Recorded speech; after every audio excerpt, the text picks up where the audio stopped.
তুমি কি কখনো ভেবেছো যারা কারো ক্ষতি করে না, যারা সবসময় সবার ভালো চায়, কেন তাদের জীবনেই আসে সব থেকে বেশি কষ্ট? কেন ভালো মানুষদের সাথেই বারবার খারাপ হয়? কারণ ভালো মানুষরা সহজ, তারা সবাইকে বিশ্বাস করে, তারা ভাবে পৃথিবীটা তাদের মতোই সত্যবাদী। কিন্তু বাস্তবতা ভিন্ন। পৃথিবী সবসময় তোমার মতো হবে না, মানুষও তোমার মতো হবে না। ভালো মানুষকে কষ্ট দেওয়া সহজ, কারণ তারা প্রতিশোধ নিতে জানে না। তারা চুপচাপ সহ্য করে, চুপচাপ কাঁদে, আর শেষে আল্লাহর ওপর ভরসা রাখে।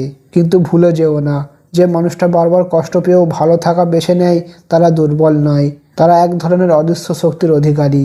কারণ কষ্ট মানুষকে ভাঙে না, ঠিকভাবে সহ্য করা মানুষকে গড়ে তোলে। একদিন সেই ভালো মানুষটাই হবে অনুপ্রেরণা, যার কষ্টের গল্প শুনে অন্যরা শক্তি পাবে। একদিন বুঝবে তুমি যা হারিয়েছো, আল্লাহ তার থেকেও সুন্দর কিছু তোমার জন্য জমা রেখেছেন।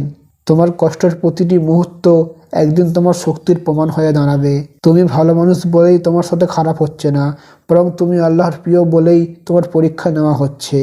কারণ আল্লাহ সব থেকে শক্তিশালী মানুষকেই কঠিন লড়াই দেন। তাই হাল ছাড়ো না। তুমি যেভাবেই কষ্ট পাও না কেন, তোমার ভালো থাকা, তোমার নীরবতা একদিন তোমাকেই উজ্জ্বল করে তুলবে।